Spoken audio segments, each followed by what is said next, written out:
Hello, fellow movie Crusaders, and welcome to our latest episode in the end of 2025 series. My name's Sean Wasker. With me, as always, is Brian Michaels. If you've missed our first two episodes, which was the most disappointing films and most surprising films of 2025, stop this right now. Go back, check those out. Unless you really want to just watch this episode, which is the Bad Boys List episode. Disappointed was the naughty list because you could have done better. This one's just straight up, you're bad. You suck. And that is the worst films of 2025.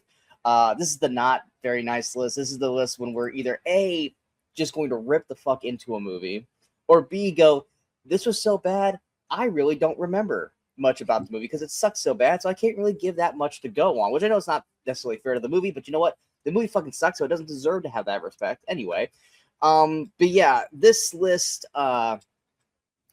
I have something to say about my list, but I'll wait. How do you were doing better this year in avoiding watching bad movies? We both say that we're both going to do our best to avoid watching bad movies. I just realized I hadn't adjusted my light, so I'm gonna fix that real quick. There we go. I was like, why is it so much brighter? Because I hadn't changed the temp. But I still will like make myself watch the occasional bad thing because I know that my worst list is not that great. So I'm like, I'll watch this. It might end up on my worst list. If it does, I got some good shit to go with. But you were actually actively avoiding trying to watch bad stuff because I remember was it halfway through? You only had like a handful of bad movies. You didn't have a top 10. You only had like 5. I only had a handful, and even then I was having to dig into some that I considered weren't really bad, just kind of weren't great. And to be honest, this one almost hits that territory. I think all of them on here can be considered bad, but I really did avoid most of them this year. It's like usually if I go see a bad movie, it's just because I've heard it's either or I think it looks so bad it's good, like it'll be fun to watch, which does happen occasionally. Or there's movies that like people think, I hear really bad, but I'm like, you know what? I think there's still a chance I might like that movie, so I'm still going to check it out. And 90% of the time I'm wrong, but once in a while you get a gem out of there. But yeah, I do tend to avoid movies that I know are going to be bad, but there's definitely some that slip through. Yeah, a lot of them for me, they're either like, I have a good inkling that this is probably going to be a bad movie, but hey, I need something for my worst list at the end of the year, so we're not trashing decent to okay or just average. See, I'm not going to watch stuff just to add it to the list. I'm not like that. You're just a martyr, man. But they're ones that are like they're going to be so god awful that I kind of just intrigued enough to see it. Like was a couple years ago when I knew it was going to be awful, but I made myself watch Home Sweet Home Alone, and it was the biggest fucking horrific train wreck of that year. Or didn't you watch The Munsters also? I did. And we both knew.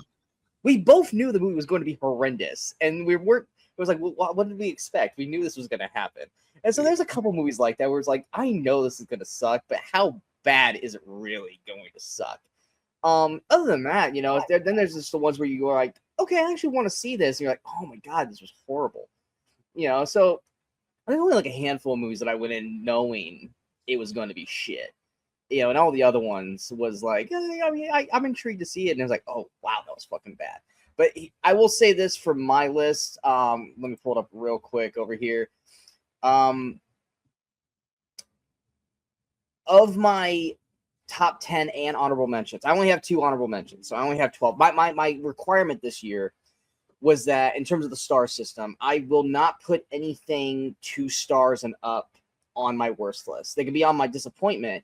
But 2-star, well, it is a below average grade. 2 stars not necessarily a bad movie. It just means I didn't like it.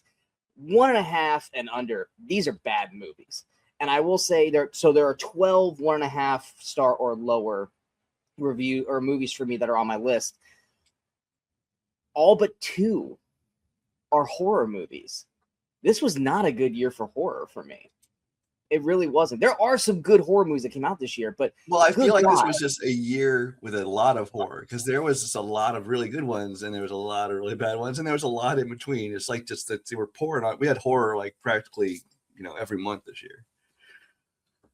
I mean, it was or multiple times a month. I mean, especially because January has become like secondary Halloween now, and Mhm. even kind of bleeds into February now, where it's like we have more horror that comes out in January and February than we do in fucking October and September, which makes no sense to me because that is literally the prime months to release these. But it's more or less because they're not good and they're just dumping them here because they know no one's going to the theaters in the first couple months of the year.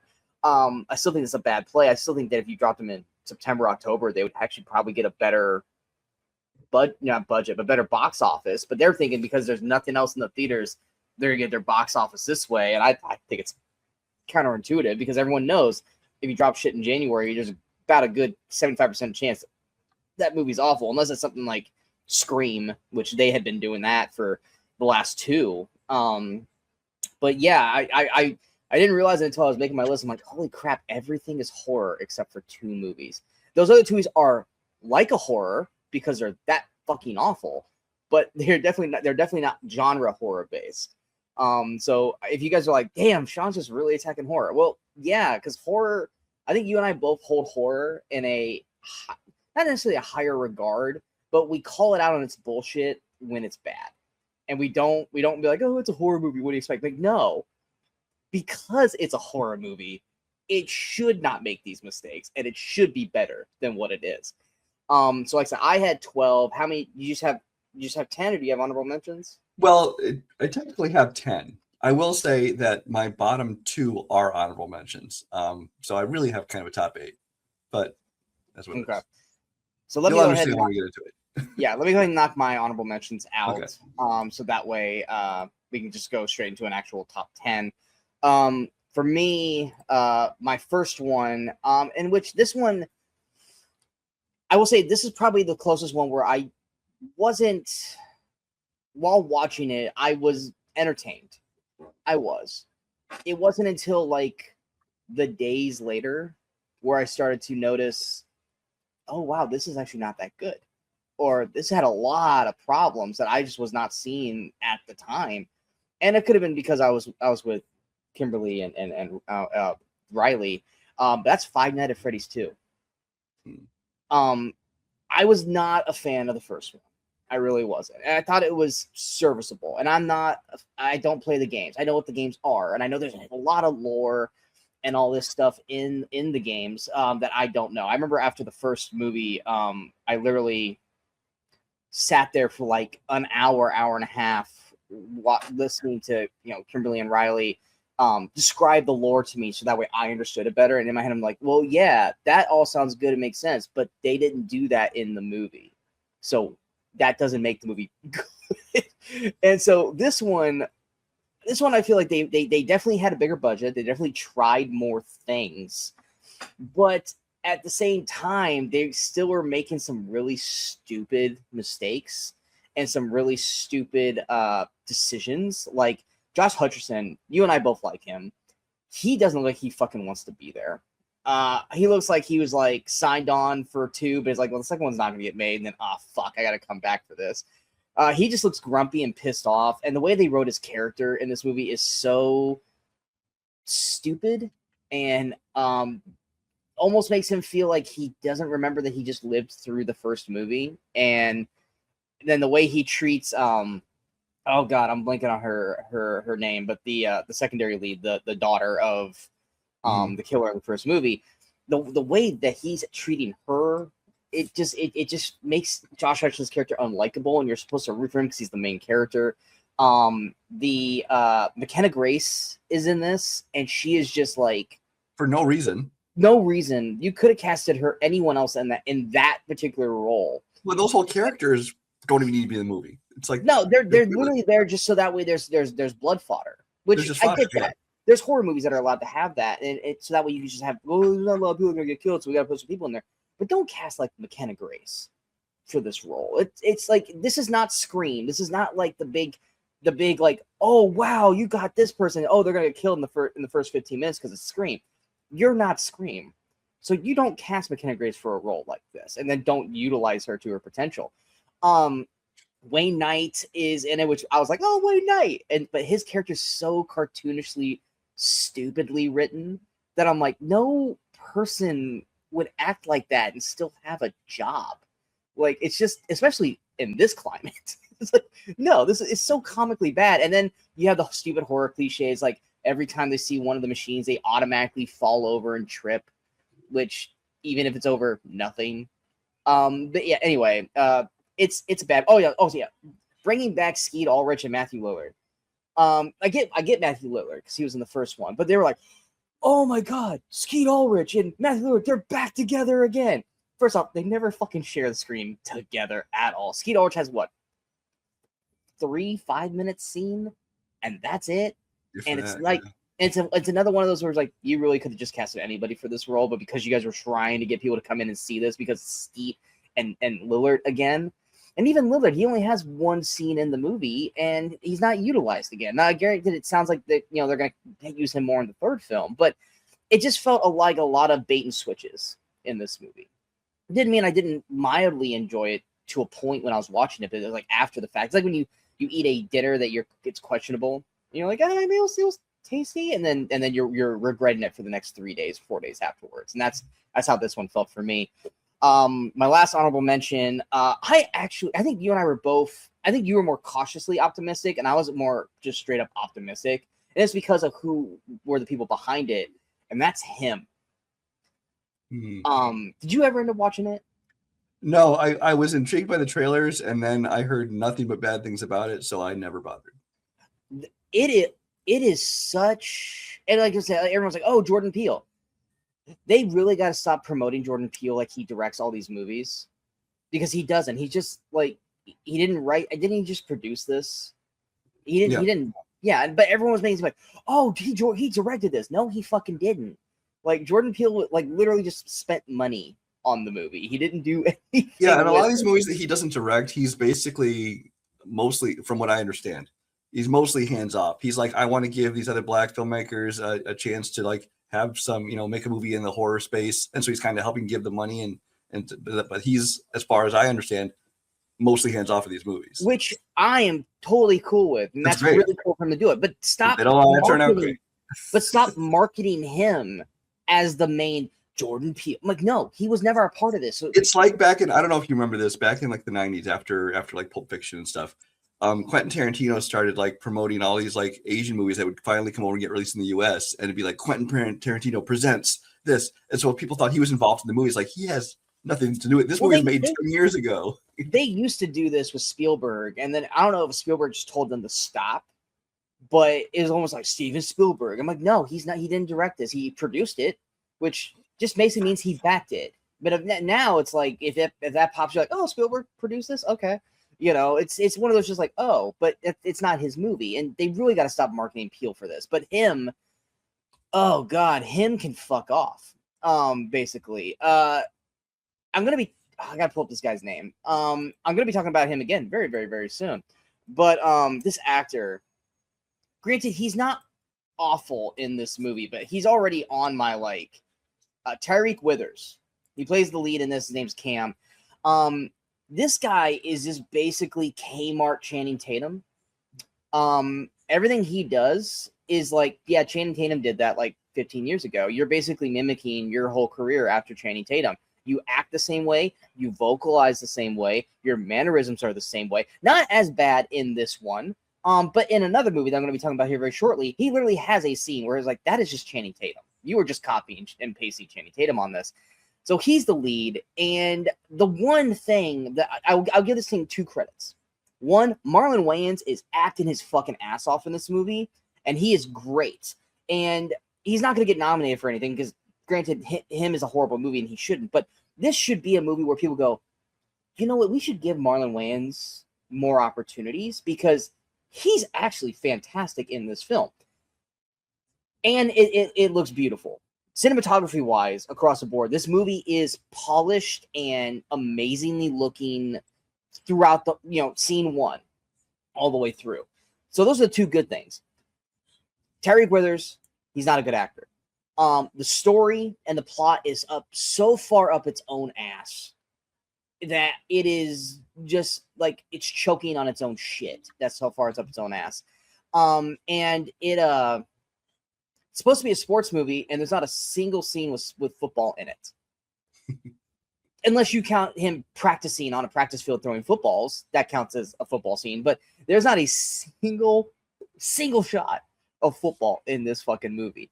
And it builds up to this crescendo at the end that is so just like, I have a shitload more questions now, and you're not answering a single one. And I shouldn't be completely and utterly confused when this movie ends. Like, movies will do that, but I know this is not going to get a sequel. So at that point, this is just a muddly piece of shit ending. And the rest of the cast around Marlon Wayans is just not strong enough, and he's not in it he's in it a good deal, but he's not in it as much for me to overlook the bad of this movie. Plus, it brings into question like a whole lot of answers in terms of real NFL when it comes to the storyline that they're trying to tell. The real storyline they're trying to tell. Marlon Wayans is the GOAT. He's basically Tom Brady in this movie. And you basically find out in the movie, spoilers, that the only reason he is the way he is because it's like a ritual, like satanic sacrifice to the NFL. It's not the NFL. They call it something else. But the NFL owners, they chose him to be the GOAT. And by doing that, they have to do like these like satanic rituals and shit to anoint him to be the greatest of all time. And then he wants to, they say like he wants to retire, but it's like, no, his contract's up and he's going to play for another team, or he's going to retire. He doesn't know. And it's like, well, if he goes and plays for another team, won't he still be the fucking GOAT? Like, or is it only for this team? Like, you don't fucking get, and then they're like, well, we're going to bring this rookie in and he's going to be the new GOAT. And so Marlon Wayans has to like mentor and train him to get ready for the satanic kind of ritual kind of thing. And it's like, so you're telling me that every other player in the league is garbage and only this guy's good because of this? And also, which teams pick? Like, oh, no, we're going to have the GOAT. No, we're going to have the GOAT. Like, it's a whole muddled mess. It's like none of this shit works. Like, it's like a stupid concept that someone who hates football wanted to make this movie. And just to say, see how fucking stupid football is? Because this is the stupid shit that people will pay. It's like I said, up its own fucking ass. I fucking hated the movie. Anyway, that's a long version of my honorable mentions. Like I said, it's the worst. There's no realm of how far we're gonna go when we shit on these movies. But let's go to Brian now. Brian, what is your? I'm gonna knock out my 10 and my 9 right now because they're both just honorable mentions for the same reason. Sometimes you watch a movie and it's so bad that you're like, I just can't. I can't take the rest of it. I'm gonna turn this movie off. So my bottom two. I did not finish these movies. I freely admit that, which is why on Letterboxd you'll see I do not give them a rating because that would be unfair. However, I can say that they were solidly contenders for the worst movies of the year. First one being Snow White, the Disney live-action remake with Rachel Zegler, who I like her. I've never liked the story of Snow White. I think it's a boring story. It's like 61 minutes long or something like that. I don't like the music in it. I don't like the characters. I think it's boring. But I'll go see this one. Honestly, mostly because I really do like Rachel Zegler, and in the musical she's in, she has a great singing voice. I knew they were going to add a song or two to this one. I had heard so many bad things about it. There was the different iterations of the dwarfs they went to, besides setting down these CGI monstrosities, which are truly horrible to look at.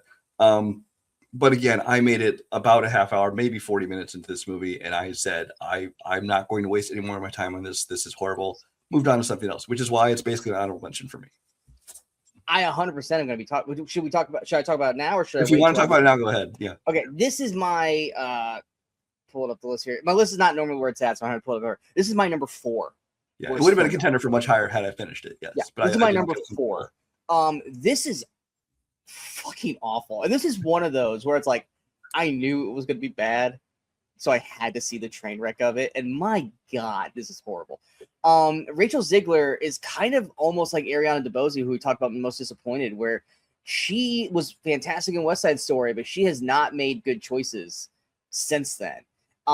Better choices than DeBose. But I enjoyed Y2K. That's just you what? I enjoyed Y2K. And I didn't hate her in Shazam 2. Oh, no, Hunger Games I liked her in. I think she's done okay. But she's not like exploding into the hemisphere like we thought she was going to be, just like with DeBose. Granted, it's also because she kind of has been shooting herself in the foot off camera with comments and stuff like that. But she's not good in this movie. She's bad in this movie. I think she has like 2 good moments in this movie, and it's when she's singing. Like the "Whistle While You Work" song is pretty good for her. But she's awful in this. Gal Gadot. She looks like Meryl Streep next to Gal Gadot. Yeah, she can't act. Gal Gadot. This is a career destroying performance for her. Between this and then Death on the Nile, it's almost, and then you even throw Wonder Woman 84 in there, which I don't feel like that one was her fault. I feel like that was a whole script issue. This is, I almost like, I feel like unless Fast 11 or whatever does something amazing with her to like get everyone back in like her good graces, this could be the end of Gal Gadot. Because she is, while she looks amazing in the movie as the evil queen, oh my god, she is so cartoonishly bad in this movie. And then the one or two songs she sings, oh my god, it hurts your ears, which makes you wonder, why did we let this go through? Because it's bad. It's not bad. It's horrendously bad. The Prince Charming, oh, I'm sorry, Robin Hood. Oh wait, no, I can't decide which one I want this movie to be. He's not great in this either, because they're like, oh, we got to make this story longer. Let's give Prince Charming, or whatever the hell his name was in the original Snow White, more character. Let's just copy Robin Hood and make him Robin Hood. But we're not going to call him Robin Hood because he has his merry little men, who were originally supposed to be the 7 dwarfs. But then everyone got mad that it wasn't the actual 7 dwarfs in the movie. So like, well, we already shot shit with them, so we'll just we'll just reshoot and make them his merry men, and then we'll do the horrifically horrifying Garbage Pail Kid versions of the 7 dwarves. Yeah. Where Dopey looks like the Mad TV spokesperson, and they're nightmare fuel. But I will say this, nightmare fuel aside, when they are singing and performing, they are literally the most entertaining part of the fucking movie. When you can get past the horrific visuals that you're looking at on screen, they are the best part and the most enjoyable parts of the movie. This whole movie is just god awful, and then the end on how like they stop the evil queen. If I remember, and I could be wrong because like I have not seen this again, it literally is just a conversation. Like Snow White like stands up to the evil queen in front of the townspeople and basically tells her that's enough, and you have no power, and we're in charge. And that, if I remember, like that's what beats the evil queen. I don't remember her like actively dying or like a fight or anything. I just remember and then a group hug. Yeah, I was gonna say, it's the closest thing almost to a group hug. But it's one of those things where it's like, I was like, this is how we're ending this movie. Like we're not like, I can't even remember how the original one ended. Like I was like, is this how the original one ended too? I can't remember how the evil queen. I don't remember. I don't remember. I don't know how she lost or died in the cartoon. But yeah, Snow White is. Whew, I'm sure this was my number one for a good long time of the year, and then like mid-year came and said, "Hold my beer." You thought that was bad? I've got 3 other movies that are even worse than this. But yeah, Snow White was horrible. That was my number 4. What was your? So my other one, which is it's 9 on my list, but it's technically only an honorable mention because I also didn't finish this one. Is not going to be on Sean's list, although I know he didn't love it. And that's Back in Action. You know, you can see Jamie Foxx kind of returning after, you know, he had some injuries and things going on. You had Cameron Diaz returning to acting after a long time away. I think since Annie, in like 2014 or something like that. It had been a long while. Yeah, and we're like, this could be fun seeing them in like a spy action film. But then, like, really from moment one, first of all, you can see that it's got that, you know, everything was shot in front of a green screen look that a lot of these Netflix movies tend to have. So that immediately started turning me off because it just looked cheap. The two of them kind of seemed kind of half-heartedly doing this movie, like they're like in for the paycheck. I don't know. And then the whole story, it's yet another one of these stories where it's like these people who used to be spies, now they have families, and it's a whole thing that just kind of I was bored with the concept from the beginning. But you know, once I kind of saw how even the action scenes were boring me and they looked horrible, I turned this one off and said it's definitely would have been a contender for my worst list. But again, I can only put an honorable mention technically because I did not rate it because I did not finish it. Last one. I didn't hate it. It wasn't like good, but once again, like I've seen the same movie done like 6 or 8 times in the last 5 years alone. Yeah, good God. And it was good. I think this version of this film was, I think, good twice. And that was like not Night and Day, because that was just one spy. Mr. and Mrs. Smith, and I'm trying to think of a second one where this plot worked really well. I can't think of it, but yeah, like I was just more happy to just see them both on screen, because I like them both. I just wish it was I just wish it was a better movie surrounding them. But yeah, no, this did not make my list. I think I gave it's a 2-star. But I kept it off. But yeah, it was a bummer. Cameron Diaz is gonna be back doing more stuff. I think she already is scheduled for like no Shrek and other things. So we're gonna see her more. And if it's just like a one and done for her, I'd be like, oh. Like, really, that's the one you came back for? Yeah, but it's not. So it's like her getting her feet wet, and let's do it with Jamie. And it's like, okay, cool, but it's like this wasn't great, but you know what? You'll bounce back, hopefully. So, all right. So that was your 9 and 10.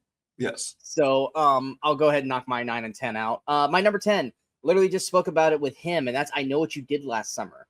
Tyreek Withers, once again. And like I already mentioned why he was so horrible in the fucking movie, because he's basically Channing Tatum, Kmart Light Edition, Temu, whatever fucking rendition you want to call that now. He fucking sucks, and I can't stand him. And he's got a movie that comes out later this or next year that's a rom-com.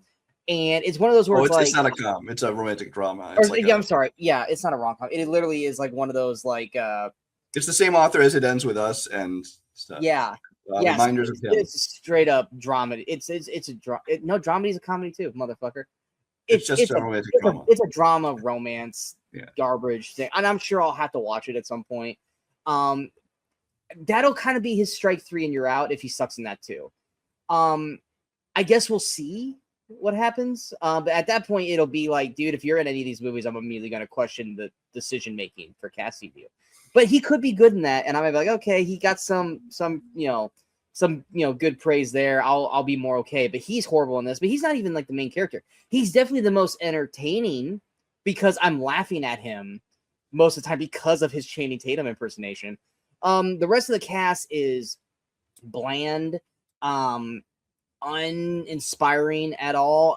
The stupid thing about this one, and Brian, I think we both talked about this, they technically didn't do anything wrong in this one like they did in the original I Know What You Did Last Summer. Like, yeah, they were kind of like in the middle of the road, like being stupid and talking shit, and then a car veered off the road and crashed on its own, and then they just said, we can't call the cops, we blame.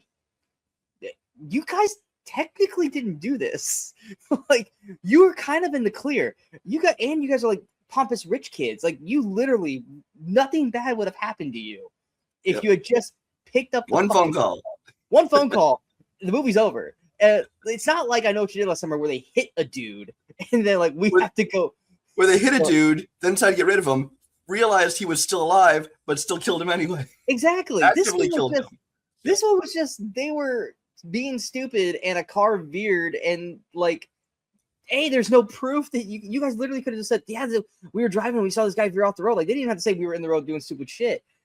But this was such a stupid lead up to it. And then you bring back Jennifer Love Hewitt, who I love, and Freddie Prinze Jr., who I'm a fan of as well. So like, oh, we'll bring the OGs back, and that'll help.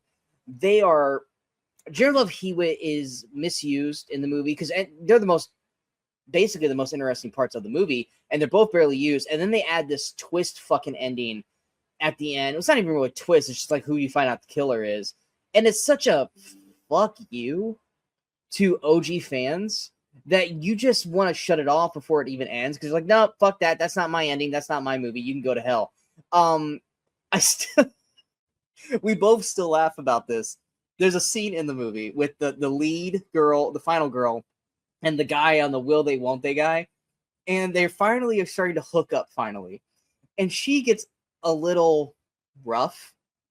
I think she's like, choke me or whatever. And he's all like, whoa, that's just too much for me. I need to walk away. And he leaves her to go outside where a killer is because the sex was too rough for him. And then he's in the car for like a minute, and then he realizes, what the fuck am I doing? Like, go back in there, and then he dies. And it's like the writing of that is so utterly ridiculous because A, what she was asking for was not that bad, and B, just like, man up, you pussy. Like, goddamn. But yeah, that movie was horrible. Did you want to add anything to that? Was that on your list at all? It was not on my list. It was not a good movie, though. I will say that its worst offense was what it did with the OG characters that came back. Fuck you, man. I don't understand how that wasn't on your fucking list. Yeah. Anyway, my number 9. I think you actually were okay with this one. I fucking hated it, and this has become our new hated director, like, together, and that's oh god, fucking. God damn it! I'm blanking. I gotta pull him up because I don't want to try to get you to reach it. I'm gonna be talking about him again too. He's got 2 movies on this fucking list. On this list, wow. Yes, on this list. Osgood Perkins. Osgood Perkins. We're talking about the monkey. Brian already hates this fucking dude because of Long Legs, and I was like, hey, Long Legs was okay. Now I'm officially on the I can't fucking stand Osgood Perkins train. This is now going to be like our oh god, is it Uwe Boll? Uwe Boll, yeah. Uwe Boll. Granted, this guy's movies is not nowhere near as bad as Uwe Boll, but we are both in the like, you know what? I don't care how good the trailer looks. Fuck this director. This guy's just not good. The Monkey, and you know what? I'll even tie it to it. Keeper. That's my number 8. It's 8 and 9. Monkey and Keeper. I'm just gonna knock them both fucking out right now because I don't think you saw Keeper, right? No. But you did see Monkey. I did. Is Monkey on your list? Monkey's not on my list. Oh my god! Again, it wasn't you had good. like 2 honorable mentions, and these 2 movies were not on your list. Well, no, because I mean, like I said, these movies were not good. I didn't hate these movies to the extent that you did. And in the case of Monkey, I mean, there was, you know, some moments of humor I liked to it. Some of the kills were kind of cool. So at least I found some entertainment for it on some level, even if it was really not a good movie in any way, shape, or form. But I kind of like the tone it went for. It was more comedic than I expected it to be. But then at the same time, there was the fucking convoluted plot that I didn't give a shit about, and it was just, and the ending was a little wonky. So yeah, with Monkey, it was probably the most, since Long Legs, which granted that was only like last year, I was the most intrigued by it because it's like, oh, it's one of the, you know, and monkeys. Like, that's actually like, okay, cool. I want to see what they do with that. It lost me in the first half hour because the kid actors were so fucking awful in this movie, and they put them on screen way too much. The kills were you could say they were fun, but they just felt like cheap Final Destination knockoffs, and so egregiously over the top stupid. Like I'll just say that the hotel pool scene was so dumb. Like it made you go, oh shit, but it's also like, that's just stupid. Like, I've never like watched like an intricate like badass death and then immediately go, that was just fucking dumb. And like, and goddamn, the lead actor, Toby Kebbell? Theo James. Was it Theo James? I thought it was I thought it was Toby Kebbell. Yeah, Theo. They look kind of similar. Theo James, he's average at best for me. He wasn't great in the movie as well. And then, like, yes, the ending was just like, was it like the bus with the cheerleaders or something like that? Convoluted and dumb. I literally was like hate watching this within the first 45 minutes, and I just like made myself sit through the rest of it, and I fucking hated it. Keeper, Tatiana Maslany, I love her. I know a lot of people have turned on her because of She-Hulk, and I think she did the best. She wasn't the problem with She-Hulk. No, she was not the problem with She-Hulk. She did the best she could with that, and we already know she's not going to come back because she says she refuses to work for Disney anymore. So they'll have to figure that shit out whenever they bring her back, or just not bring her back at all. But I was willing to give this a shot because she was in this movie, and I'll give Perkins credit. I don't want to call them creatures, but let's just say the scary shit in the movie looked actually really fucking good. Visuals looked really good. But this movie was boring as shit. it was also really badly acted, but it was also one of those movies where it's like they were intended to act badly. It felt like, and it's like, because I know, granted, I don't know a lot of the actors in this outside of Tatiana, but it almost felt like they were like told to be acting like over the top or told to be acting kind of a certain way, which to me, if that was a choice, that was a horrible fucking choice. But it's most of this movie is basically just Tatiana kind of just like losing her mind in a house all by herself for 45 to 50 minutes without any real kind of clue of what the fuck going on. It's almost like a fever dream for most of the damn movie. And then in the last 10 minutes, they finally go, here's what's actually going on. And you're like, yeah, we kind of already picked up on that in the first like 15 minutes. And you just took an hour to get to literally what we already had figured out. It's also, it reminded me too much of Together, which we both liked for what it was. It's not like they're getting fused together, but it was just one of those things where like, didn't we already watch a movie where it's about a couple at like a cabin and weird shit starts happening? It's just like, well, that one's better. But yeah, and then in the very end, the ending's not horrible. It's probably the better ending of the three, but it still didn't make it a good movie. So, yeah. Yeah, I was. This is another one I was intrigued by the trailer because I will say all three of his movies that have come out recently has had great marketing because they've all got me thinking, oh, this like Longling. It's like, oh, this looks really good. Turned out to be fucking one of the worst movies of the year, if not the worst movie of the year. The Monkey trailers come out. I'm like, okay, I didn't like that movie, but this trailer looks really fun. I think I'm going to check this one out. Didn't enjoy that. The trailers come out for this one, and I'm like super intrigued. I'm like, wow, this actually looks like it might be decent. Maybe this is one of his that I like. But then, luckily for this one, at least I heard enough feedback ahead of time that I just skipped this one. Yeah, I he's officially on my shit list director, which Guy Ritchie was on for a very, very long time. And he got himself out of it. So he has some he's gonna be on my list of directors who I'm not gonna check out his movies unless I hear somebody tell me this is really good. You will like this, check it out. Yeah, he's got some damage control that he's gotta clear up for me before I can watch or consider watching any of his shit. Right. So yeah, what was your next one? My next one is a movie that I don't think got a theatrical release, or if it did, I think it was like a Fathom Events kind of thing. And that is the newest version, the 2025 version of Red Sonja. This is a movie that had been in production hell for decades at this point. It had so many iterations where it almost got made again. At one point, it was Rose McGowan was going to star in it. And then there was a couple other people in between. Pretty much anytime a new like badass female popped on the scene, they'd say, oh, we're going to cast her in this movie. Ended up being Matilda Lutz, who most people don't know. She did a movie, actually really good, like revenge thriller it was called Revenge. I want to say that one was like in French or something, but it's actually a really good movie. It's nice and brutal and gory, and I like that one. She's popped up in things like Rings, Final Cut, which is the remake of One Cut of the Dead, but most people aren't really familiar with her. I liked her in Revenge. I like sword and sorcery kind of movies, so I checked this out. It was bad. There's a reason it did. I'm pretty sure go essentially straight to VOD. It looks like it had a budget of about $37. I think I could have done better graphics on my PC here at home.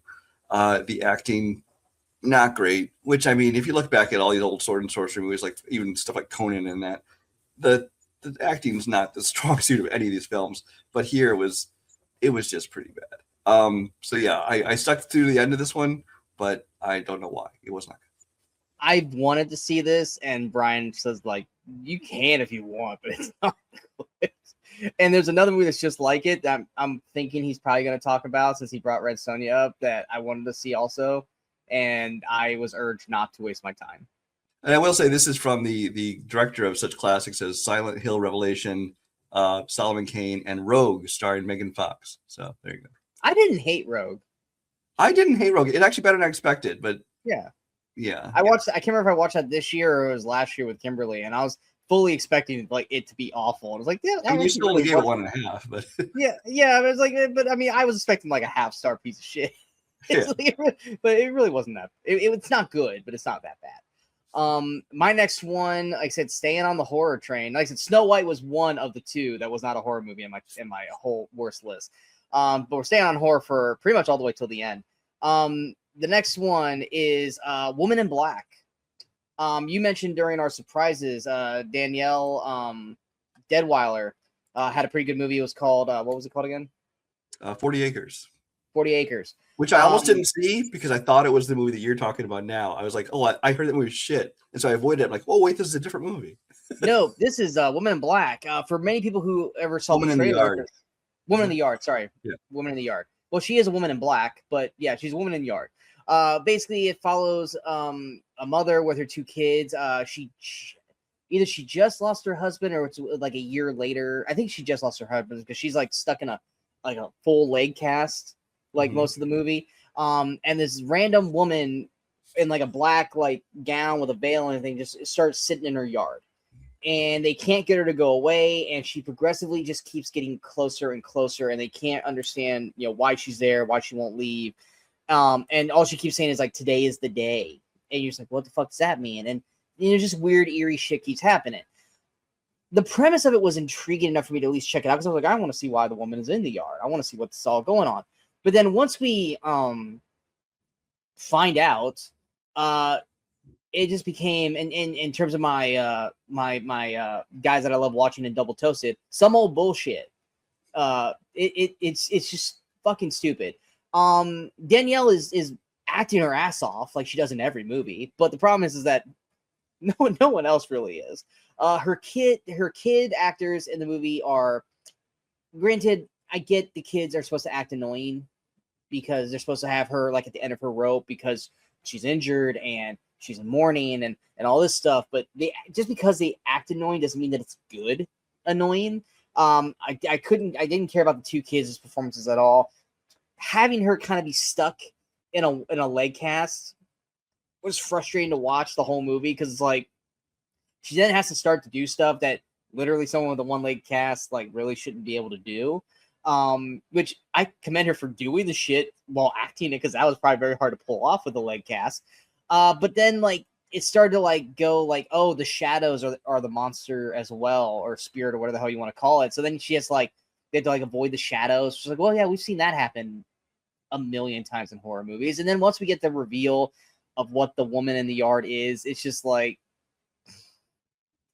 I'm glad I wasted time watching this movie. It's badly executed. It's not a good movie at all. So that's all I can really say about that. But let's go to your next. Yeah, you didn't see it, so I know you don't have anything to say. My next one is one I watched actually just this past week, and that is a movie called Turbulence. Basically, it's a man is on a business trip, ends up hooking up with this woman who starts talking to him at a bar. I think it's the next day, he goes and he's back and he's going to take this hot air balloon ride with his wife or fiance. I'm not sure. With his wife. And they're going to take a hot air balloon ride, and I'll suddenly get a third passenger decides to join them on this, and it's the woman who was at the bar with him, and she's trying to blackmail him, and it turns into this big thriller because she at one point tries to kill him, they're trying to kill her, whole big fiasco. Basically, they're in a hot air balloon. How are they able to do all this shit in that tight space? Exactly, it's a hot air. It felt very much like it was. Do you remember the movie Fall? That one where the two girls climb. That's what I was saying. Like, because like at first when you said Turbulence, I immediately thought of the 1995, 97 movie Turbulence. Yeah. And then I saw the poster for it. I was like, well, this looks like The Fall. Yeah, it was very much like when I saw the trailers, I felt very much like The Fall, where it's just like they're going to be up in some high altitude, but then shit's going to go down, and they got to try to survive and not fall to their deaths and all this. And Kelsey Grammer plays the hot air balloon operator, who's kind of caught in the middle of all this. And from the trailers, do my job, man. Yeah, and from the trailers, it looked like you could tell it was really bad special effects. I mean, it looked. I think I said this to one of my friends when I saw the trailer. I'm like, the background looks so bad, such obvious blue screen. I'm surprised they just didn't leave it a blue or green screen because it didn't look at all like they were really there. I mean, it's anyway. The clouds. You could have gotten away with it. So, I mean, I was like, I'll check it out. I mean, it doesn't have any big names. Olga Kurylenko, who is like the Bond girl from Quantum of Solace, she was also Triple X, right? No, but she was in Thunderbolts, the one that died fast, not Ghost. Yeah, that's right. Taskmaster. Yes.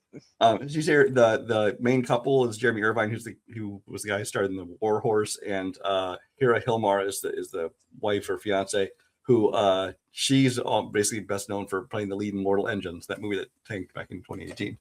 So not a huge cast. It's clearly was a straight to VOD movie. But I'm like, you know what? I found some entertainment value in, even though the It's ending actually not bad. It's not bad. the ending Even a was fucking sequel of stupid. that. But I actually kind of liked that movie. It's like just a contained little thriller. I'm like, this could be fun. If you just overlook production values. And it wasn't the worst movie of the year. Clearly, it was only like the 8th worst movie of the year or 7th. But it wasn't good. It wasn't good. Kelsey Grammer was doing his usual Kelsey Grammer thing. But otherwise, it's the script was kind of weak. The acting was kind of but I was actually finding some entertainment in it until it takes this turn, like, I don't know, maybe halfway, a little more than halfway in the movie, where suddenly it's just like, men are assholes. And it's like, I hate these movies that are just like, can find any opportunity to just be like, oh, let's just take this movie and shove in this whole other storyline just to make sure we know that men are assholes. So I hate it. That has been a trend for the past few years. Yes, I mean, it's always been like a lingering thing for many decades, but like now it's just more like, we're gonna make sure that you guys all get, like, we get it. And that's the story's about fine, but this movie kind of felt like it was got to get towards like some kind of climax. Then like, oh, but wait a minute, there's this whole other thing that we forgot to tell you about, or like a rewrite kind of thing. Yeah. All Kelsey Grammer goes, I just want to get back on my money plane. Oh god. All right, my number 6, Brian talked about in his most disappointed. Bring Her Back. I hated this fucking movie, and like Brian said, I was not a fan of Talk to Me. I could appreciate it for what Talk to Me was trying to do. Didn't mean I liked it though. And I think everyone kind of blew it way out of proportion about how scary it was, and because that's the stupid thing too. Is like, one scary movie is mildly scary, and everyone talks about it like it's the scariest fucking thing ever, and it's not. So naturally they had a lot of clout heading their way, but Bring Her Back to me just made them fall back to earth. Everything, God, I'm almost numb to remember what the fuck happened in this movie. I just remember that I hated the performances. I hated the visuals. I literally hated everything about this fucking film. And it just kept getting dumber all the way up to the end. And I really can't add anything more to that because I've kind of like made myself kind of forget about the movie. I just remember just utterly despising this fucking film. And it did not help. It did not help the praise that these directors were getting, because if anything, it just made me double down even harder how overrated these directors are. But yeah, I could not stand this movie. I really, I wish I had more to add. I don't. Yeah, no, this is like I know you said for a different, I don't know if it was this show or it might have been a previous show. It's like, I'm glad you put this on your list because I didn't, though the more I think about it, I probably should have. Because it was not good, and I've already discussed this. Sally Hawkins, that's right, she was in it.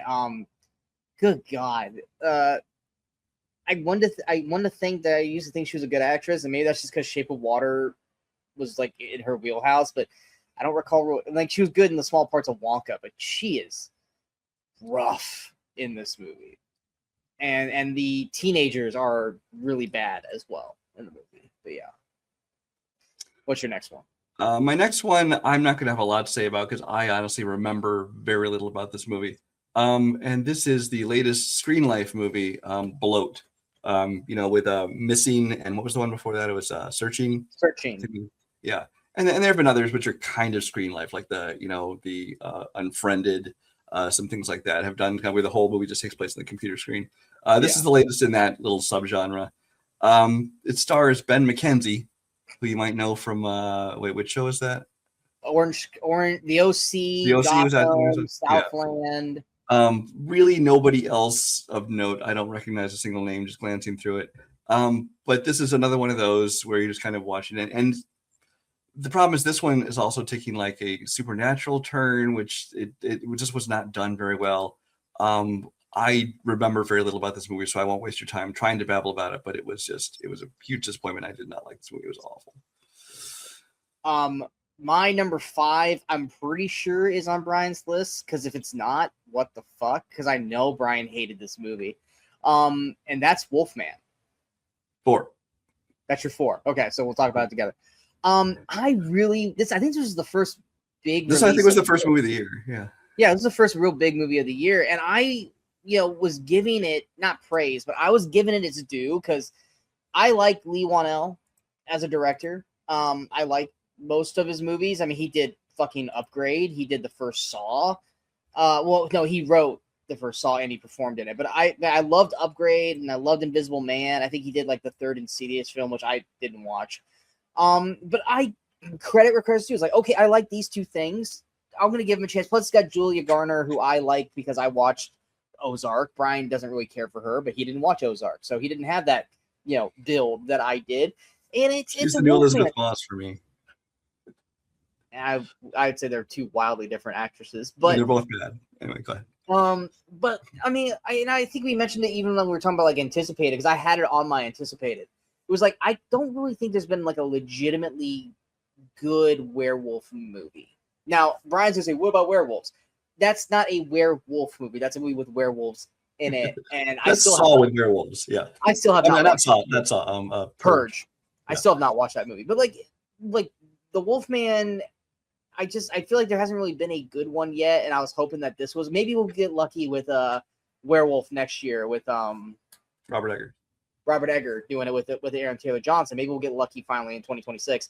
So I was given this. It's kind of its due, but this movie's not a Wolfman movie. It lied. This is not a werewolf movie. No. This is so not a werewolf movie. This is a dude who basically gets infected by something, and then we are spending 40, 50 plus minutes just watching him wither in pain in his house while his wife, because they're in a secluded area, trying to get people to come help him, and then having to kind of like keep her daughter away from him, and while he's hallucinating and stuff. It's acting like he has rabies. And then when he finally transforms, he never actually transforms into a werewolf. He just kind of is in that like mid-transformation. Like, he looks like Gollum with hair and claws. Yeah. And then they're like, well, okay, well, we need something else, so let's infect another person and make that one more of an actual wolf and have a fight at the end. But it's like by that point you've already given up on the movie. So like this is pretty much like, to me, the number one movie of the year where it basically lies on what the film is. But yeah, it's fucking awful. It's awful. Yeah, I hated this movie. I did not like a single thing about it. I did not like any of the acting in it. I did not like the creature design, which was the creature was just, what the fuck was that? Lack thereof. Lack thereof. Like I said, the middle of the movie dragged. My only other complaint that you didn't mention was I'm sick of every horror movie these days because of the whole elevated horror thing, feeling like it has to be an allegory for something. This one, everyone's like, oh, you guys just didn't get it. It's an allegory for generational trauma. It's like, fuck you. I don't care what it is. It was bad. Yeah. There you go. Go watch Werewolves instead. I still need to watch that just because it's got Frank Grillo, right? Frank Grillo stars it, yeah. Yeah, it's like it's Frank Grillo, so I know I should be watching this, but I still haven't yet. Let's see. So that was my 5. Do you have my 5 is a movie that I almost didn't finish. I ended up powering through to the end of it. I don't know why. I think just out of morbid curiosity, and that is the movie Screamboat. This is one of those movies that is this the Mickey Mouse horror? Yes. Okay. This is one of those in the latest trend, along with like the Winnie the Poohs and the Grinch and all these other things you've seen. I think it's been Peter Pan ones, like the Popeye. I know was a big one not too long ago. That they hit this point where they become public domain. So technically, anybody can make a movie with this character. And the early Mickey Mouse, actually technically Mortimer Mouse, from when he first appeared in like Steamboat Willie, that has now hit the point where that is a public domain character. Anybody can take that character and make a movie. You can't make it anything of the modern Minnie Mouse or Mickey Mouse because the stuff they added later, like with his the red shorts or kind of his catchphrases, things like that. You can't use those because those are from later iterations, and that's not public domain yet. But that's just to explain how they were able to make essentially a Mickey Mouse horror movie. this one they call Screamboat instead of Steamboat Willie. It takes place basically on the Staten Island ferry. The entire movie takes place on this boat ride, and this was supposedly this little mouse is running around killing everybody. Now they have a full man in costume, not just any man. David Howard Thornton, who is also plays Art the Clown in the Terrifier movies, they have him as the man in the suit, which is really the only reason I gave this movie a chance, because I like him. So I thought, oh, he'll at least sink his teeth into it and have some fun. The outfit looked ridiculous. Anytime they tried to, show him on screen with any of the characters was ridiculous, because they either had him as like a little miniature clearly put in there, or they had him running around was clearly a set of giant chairs and things to look like he was small. It was very badly done. It wasn't scary. It wasn't funny. It was just the straight to VOD trash you would expect a knockoff movie like this to be. Yeah, I just lumped this in with Winnie the Pooh, and I'm just like, I'm not going to watch these movies. I only watched it because of David Howard Thornton. That's the only reason I gave it a chance. Did he even have, because of the costume he was in, was he even able to? Not really. It could have been anyone in this costume. Yeah. That's a bum. Yeah. He's like that, and like was a Clown in the Cornfield. That was another one where I almost bit the bullet and watched it. And I was like, no, I'm not going to do it. Clown in the Cornfield was amazing next to Screamboat. Clown in the Cornfield, that did not disappoint me, and it wasn't a great movie at all, but it was far, far better than that shit. My number four was Wolfman. My number 4 was Snow White. Your number 4 was Wolfman. So now I am on to my number 3. This one, I walked into this one knowing it was going to be bad. So it's one of those where it's like, I really like, what did you expect kind of thing. But because of the context of what the film was and some of the people in it, I was like, I got to watch it. I'm not expecting this to be great, but it really was bad. And that's Dark Match. It's a pro wrestling horror film. I was on Shudder. It's got Chris Jericho in it. It's got some names. I say that loosely because it's got like Stephen Ogg, which people know. It's got Sarah Canning, Chris Irvine, Michael Eglin. Like it's got like some people. It's not like gonna be your big names that people are like, oh, that guy. It's just like so those people are like, I've seen this guy in something, and then you go and you look up and it's like, oh, okay, I don't remember him. It's like those kind of actors. But basically, the premise is like a small time wrestling company accepts a high paying gig in a rural town, and you find out that like it's in like a church, and basically each match is like a specialty match for people who know what wrestling is, and you find out that they're like weird matches, like a water match, a fire match, an earth match, and stuff like that. And it's like, and you kind of find out like, and it's all to the death, and the wrestlers are like, what the fuck? We don't actually kill people. It's like, and you realize it's all for like a ritual sacrifice kind of thing. Which I was just stop you there for a minute. I hear this. That sounds like an intriguing premise. That sounds so they're trying to, and Jericho is like the kind of like the cult leader who's bringing this all in, and because he's trying to summon a demon. And like I said, that all on paper sounds interesting as shit. And I'm like, fuck yeah, let's watch this. But it's one of those things where it's like, it's an interesting idea. They just didn't get the money to back it. And that is literally kind of the problem with the film, is that it just looks so cheap and the acting is not great at all. And it was one of those things where it's like, I feel like if they had a better budget, they maybe would have had the actors act better. But because they knew that the budget wasn't going to be great and visually, like, things weren't going to look that great, they were just like, let's kind of make it more like not campy, but what's the word, like grindhousey acting, where it's like, we know you're not giving your best performance, so let's just do this, because the acting is very poor through this movie. And then like I said, most of the matches, because like I said, they have to try to make it look like not scary, but just like eerie. They basically are shooting most of the wrestling stuff like with fog machines all over the place, so it looks ominous and spooky and stuff. But the problem is with the smoke machine, you can't see anything. And then the number one most egregious part of this is, if you're gonna have a pro wrestling movie, you got to have people who are actually wrestling fucking know how to wrestle, and they really don't. Like, dude, hire me. I'll come in as I'll wrestle and I'll be in the movie, but like I'll literally come in as a correspondent and like help you guys make sure we make these matches at least look good, because none of the matches look good. They just kind of look like two like people in the ring who watched a wrestling match and they were like, okay, I got it, and then they go and they try to reenact that, but they don't know the intricacies of how to do the stuff properly. Even with Jericho there, I was like, Jericho, you could have done better with this. You could have made them go back and redo these scenes. And it's all like, we don't have the fucking time. Let's just go. But yeah, it's like, it's one of those where it's like, yeah, that wasn't good. But at the same time, it's like, what the fuck did you expect, Sean? Like, I don't know. I guess I just kind of expected it to be a little bit better than that. But it's one of those like this and then my number two.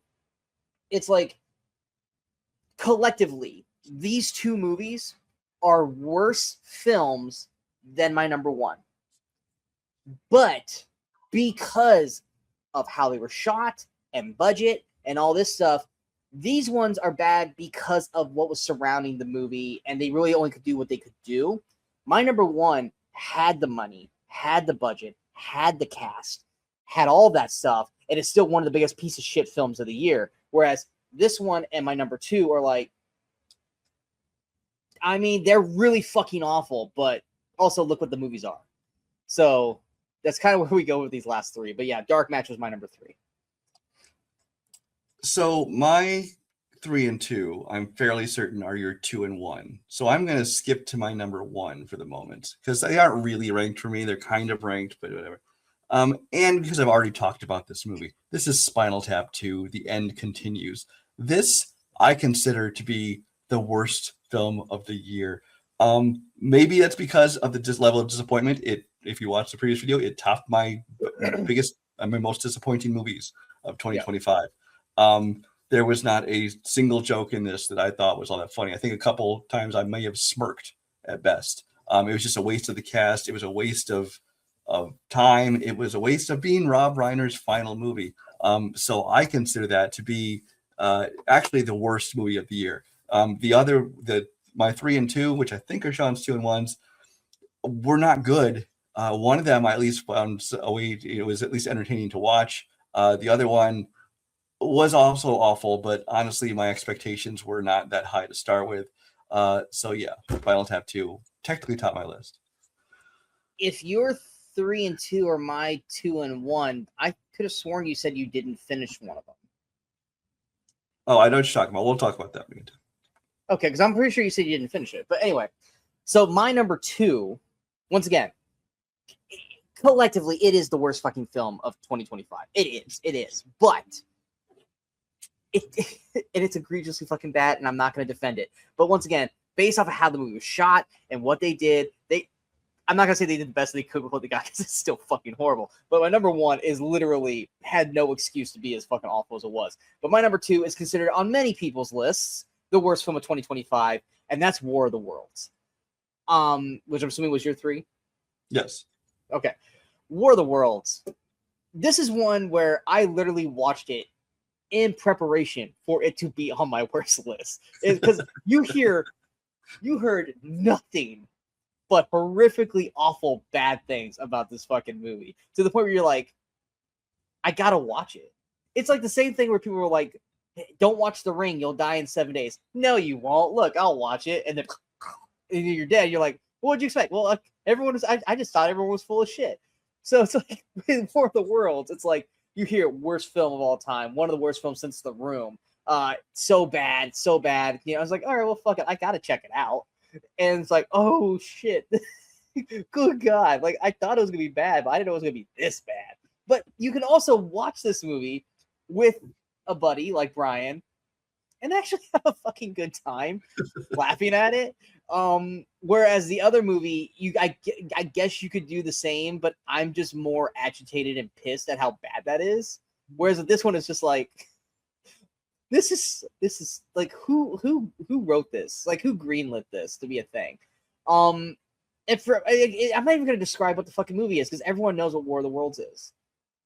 Everyone knows what this is. I just gotta say we were praising Amazon Prime last year and this year for actually coming out with good movies, and yet number 1 and number 2 are both Amazon movies, and you guys have some explaining to do. They're so up their own ass with their at least with the other Amazon movies, they didn't feel like they were like forcing Amazon down our throats. And those other ones, this one was like fucking like Homer in Hell when they're shoving the donuts down his mouth the whole time, and he's like, "More, please." Well, here's the funny thing: is if you hear anybody talk about that, whether it be like I've seen an interview with the director, I've seen an interview with the guy who did the really horrible effects on it, and I've seen an interview with the Ice Cube, where basically all three of them said, and I kind of believe them, this was not an Amazon movie when they filmed it.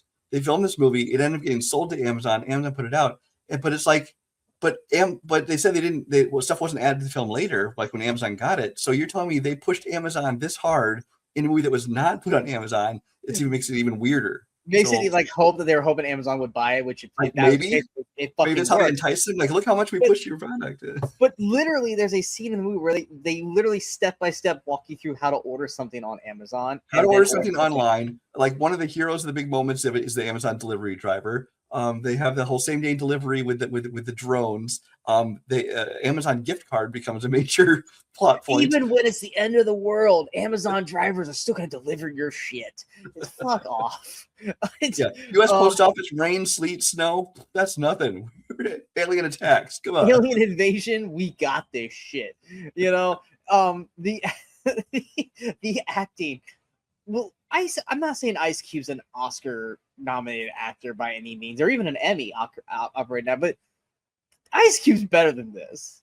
Like, you got to know that Ice Cube was just like, man, fuck this movie. Well, here's the other reason I give this movie a little bit of a pass, because I think they knew that they were making a cheesy as shit movie. Well, it was shot during COVID too, so that's the other thing. It was shot 5 years ago, 6 years during COVID when everyone was quarantined. Everyone acted alone. It was Ice Cube alone in a room at his own house doing this thing. The director was just basically on a Zoom call saying, "Okay, now read it like this," and just feeding them lines. And so it wasn't an ideal, situation which to make the film. But yeah, so like during that time in quarantine, I know there were several directors who kind of tried to still find a way to make something be creative. Steven Soderbergh, I know, did one, and a few other directors. And so I have to give him a little bit of credit for that, for trying to do something in this new kind of situation that we didn't know how long that was going to last. It did not turn out to be good. It turned out to be a pretty awful movie, but at the same time, it does have entertainment value, like you said, to watch it with a friend, and just make fun of it. And entertainment value is entertainment value, however you get it. So it's not the worst. I mean, it is the worst, but it's one of those that you can actually have mild entertainment watching it because of how bad it is. Well, it's definitely on the worst list. I'm saying that's why it's just not number one, when technically it probably should be. But yeah, in terms of movies being made, acted, and everything, Dark Match and World War should be the worst films of the year. But there was another movie that came out that I don't even know why I even got myself like, this looks like it could be fun. And I even showed the trailer to my parents and they're like, oh, this looks fun. And then I sat down and watched it in preparation of enjoying this movie, and literally became the most hate-filled film of the year for me. And that is Playdate. Oh my God. I hate this movie so fucking much. It is so awful that it even makes me feel like, much how I felt like Gal Gadot's career is over after Snow White. Granted, neither one of these two's careers are going to be over. If anything, they're going to excel past this. But if I look at back, like in the next 5 years, if Kevin James' career dwindles and dies, which it won't because he's got Adam Sandler, I'm going to go, Playdate is the reason. Playdate was the beginning to the end for Kevin James. Alan Ritchson, we both love. We loved him when he was Thad Castle on Blue Mountain State.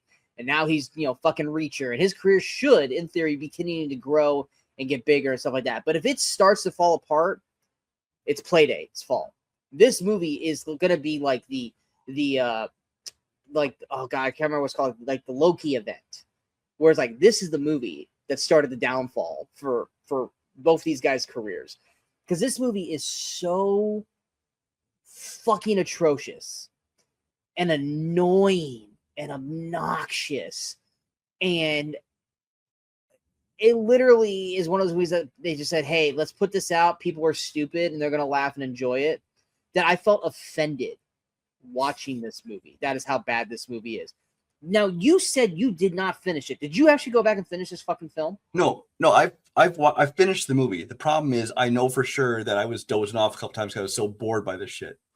So there are, you know, probably, I don't know, 3 or 4 like little 5-minute segments that I didn't see. And having not watched the whole thing, I was like, you know what, I'm not going to put a rating on it on my review. But I did finish the movie. I just think I might have missed a scene here and there because I was so bored I was dozing off. Go into your shit. Give me a moment with this. You sound angry at me for saying that. No, I'm angry at the movie, not you. Oh, okay. Yeah, I don't watch Kevin James movies. Kevin James movies suck. It took me years to watch Here Comes the Boom, and even then I only watched it because Salma Hayek was in it. Because he like Adam Sandler likes to pair himself up with women that were so far out of his fucking league. Like, give me a break. Even this one, it's like Sarah Clark. Yeah. And even that one, it's like, no, still no. So the only reason I was interested in this movie, was because of Alan Ritchson, because I've liked him ever since, you know, Blue Mountain State. And then when he showed up at Reacher, I really enjoyed him in that. So I'm like, oh, good, he's this kind of launching his like movie career. He can finally make some stuff. But I'm mad at this movie for him, because it's like this, like you said, could be such a stumbling block. I think the only thing saving him is the fact that it was a Amazon Prime movie that did not get a theatrical release. Because I think if it was released in theaters, it was complete disaster and bomb, then that would have definitely, I think, harmed his career. But he's got already a few in the can that I know are coming out. There's that one where apparently there's like no dialogue in the entire movie, or very little, which is supposedly a really good action movie. That's coming out next year. So there's a few movies he's got coming out that look good. So I think he will survive this because it went straight to Amazon Prime. That being said, it also looks like an Amazon Prime movie because, like I was talking about Netflix, every fucking scene in this movie, I swear, was shot in front of a green screen. Like, anytime there's any kind of visual effects on screen, it just looks like it was made in 1989. It was not well made. It wasn't a funny joke in it. Kevin James was just as annoying and obnoxious as he always is in every movie. And that's the thing is, in this one, he's kind of the straight man in this. But he still manages to annoy the fuck out of me, just being him. Alan Ritchson, he's such a jackass, because he's like, you act like he's a straight man, and he tries to act tough, but he's all words, no action. Yeah. So when people actually call him out on his bullshit, he turns into a fucking little pussy. And then Alan Ritchson, who right now was in danger of being typecast for like the tough guy. So I like when he did like Ministry of Gentlemanly Warfare, where he's still a tough guy, but he's got like a funny personality to him. And this one, I think he tried to show another kind of fun personality, but the material just wasn't there because it just came off as stupid. And this was an awful movie. They literally made him so fucking stupid in this movie. And it's like they couldn't decide whether he was stupidly clever or just fucking like Ernest P. World stupid. And because they kept teetering with that, it's like, no, he's Ernest stupid. And we appreciate Ernest. But Ernest also wasn't fucking appreciate Ernest. Yeah. Jacked fucking Alan Ritchson. Isla Fisher somehow got bullshitted into this movie, and you thought that her character was going to go further into it. It was like, oh no, it was just for these 2 scenes. And it's like, why the fuck was she even in this? Sarah Clark also was like, why are you even in this? Because like, you're not in it big enough. She's just as bad in this movie as everyone else. But like, what it was thing is like the first half of this movie, it just seemed like they made everyone like snort cocaine and chug 8 bottles of Red Bull before action, because everyone was just amped up and like the whole time. I was like, why is everyone so aggro in this? Like the Chuck E. Cheese scene. It wasn't Chuck E. Cheese, but it's a Chuck E. Cheese like scene. Like all the kids in that movie, like, oh my, in that scene, they're like fucking like insane, like murderer, insane. And then you have like the fight with like all the stuff, like all the characters and the horrible fucking dialogue in that scene. It's like, and then it's just, oh God, and then the big third act finale with the clones. Yes, I said that, clones. For anyone who has not seen the movie, there's fucking clones in this movie. Oh God, fuck this film. Fuck this film. It is so god awful bad. And even with War of the Worlds, I was like, oh, this is bad. But I never once said fuck that movie. It was just like, it's like, yeah, this is really fucking awful. But this movie was like, no, fuck you. Like, you deserve all the fucks, and I hate your fucking guts. And I'm so mad that I wasted this much time on you, because it is that poor. But yeah, those are our worst films of 2025. Was your worst films on this list? If they're not, what were your worst films? And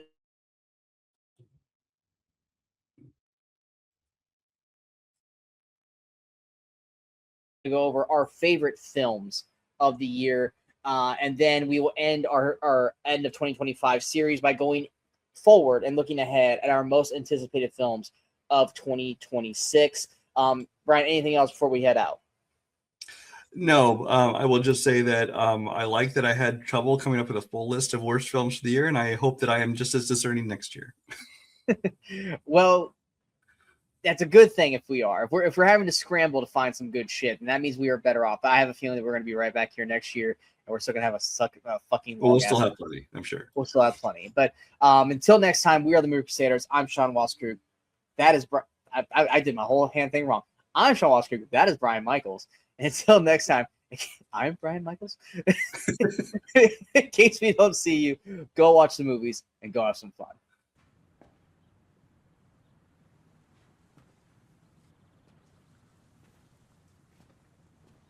You're still here.